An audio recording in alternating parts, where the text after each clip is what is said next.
In the annals of gaming lore, Ubisoft stood as a colossus, forging legends like Assassin's Creed, Far Cry, Rainbow Six Siege, Splinter Cell. The roster was insane. They were pumping out banger after banger and were adored by gamers everywhere. But flip to 2026 and it's an endless roast session. Ubisoft's getting ratioed, boycotted, and dragged at every corner. So what twist of fate befell this titan? A tragic opera of blunders where greed outweighed gamer satisfaction, culminating in outright treason.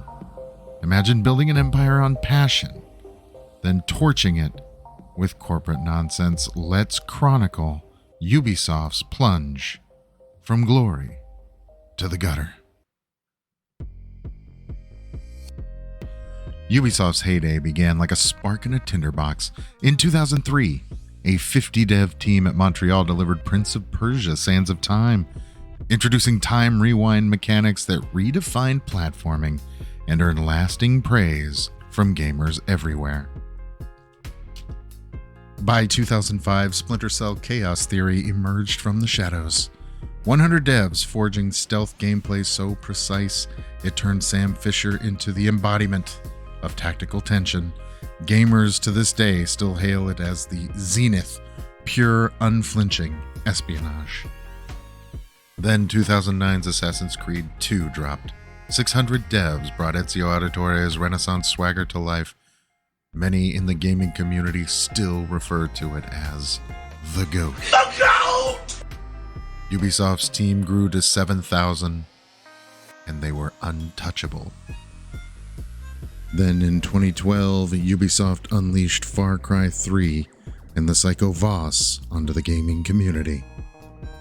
300 devs built a wild island sandbox of pure chaos.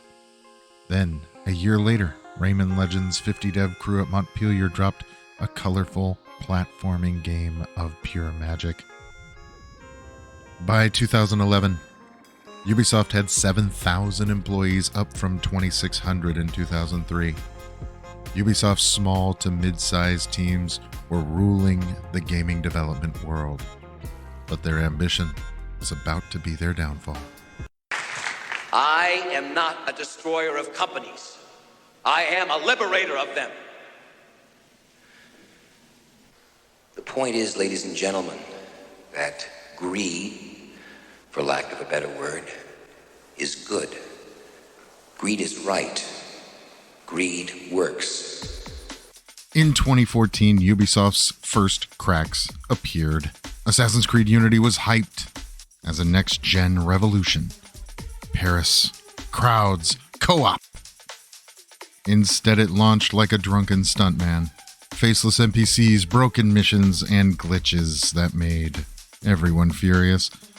With nearly 1,000 devs across 10 studios, yes, you heard that correctly. 10 studios, and they couldn't hold it together. Ubisoft's workforce had grown from 2,600 to 7,000, introducing management pressures that prioritized release dates over polish. r/Games labeled it as a rushed disaster, reflecting widespread disappointment among fans who expected the quality of AC2. Ubisoft's CEO issued an apology email providing free Dead Kings DLC as compensation. But the incident marked a shift in perception. This was the initial sign of deeper problems. Greed, for lack of a better word, is good. Greed is right. Greed works. In 2017, greed slipped in like an uninvited guest. Loot boxes appeared in Assassin's Creed Origins and Ghost Recon Wildlands, offering random gear and cosmetics for purchase in single-player experiences. With 1,000 devs on Origins, the focus shifted toward additional revenue streams. Ubisoft's employee count reached 13,000, bringing new management approaches that emphasized monetization. Fans reacted strongly, with r/Gaming criticizing the mechanics as predatory, especially amid the broader industry backlash from Battlefront 2. X-users highlighted the quote-unquote greedy shift.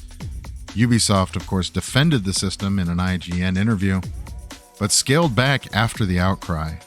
This marked a clear turn towards profit-driven decisions over player satisfaction. Ubisoft's missteps evolved like a persistent shadow. In 2021, NFTs arrived in Ghost Recon Breakpoint, enabling tradable in-game items via the Quartz platform.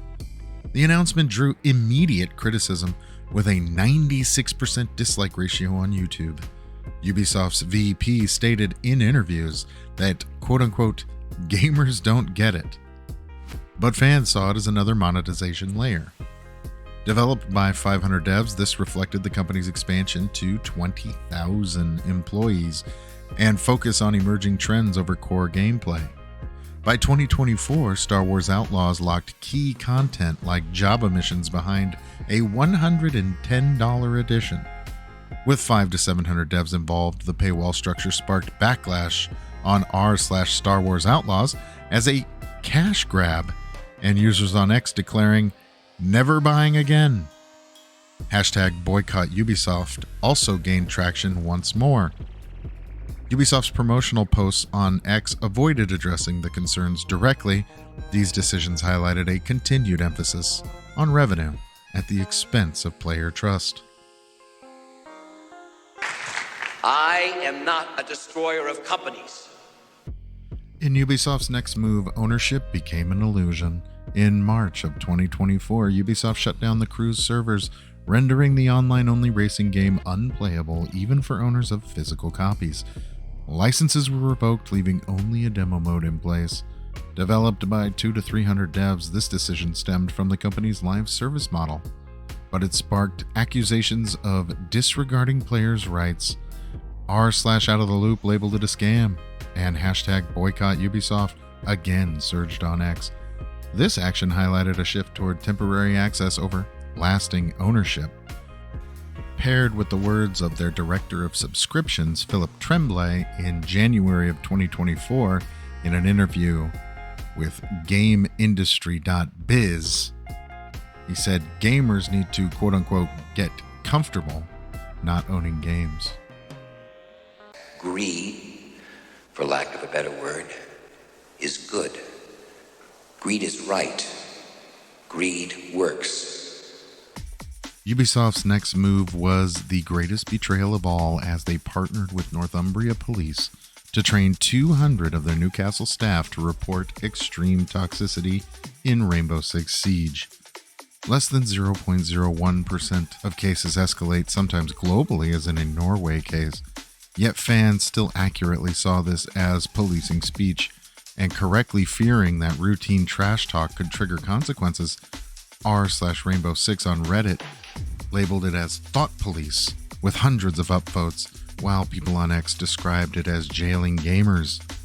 Ubisoft offered no direct response, leaving the initiative to stand amid their 2020 harassment scandal, which fueled accusations of hypocrisy. With thousands and thousands of employees and a PR-driven approach, this decision deepened distrust, marking another fracture in player relations. Ubisoft's legacy now stands like a shipwreck in shallow waters. In 2024, Skull and Bones emerged after 11 years of development, starting as a 2013 spin-off from Assassin's Creed Black Flag, with approximately 500 to 700 devs involved, and a budget estimated from $200 million to as high as $850 million. It promised a pirate epic, but delivered a hollow experience. Sales came in below 1 million units, and Reddit's r/Skull and Bones game highlighted the massive investment's failure, labeling it a costly miscalculation. This reflected Ubisoft's struggle to deliver on long gestating projects amid shifting priorities. Cancellations followed, starting with Splinter Cell VR and Ghost Recon Frontline in July 2023, to The Division Heartland, Assassin's Creed, and 3 more undisclosed titles in 2024, all pointing to internal reevaluation.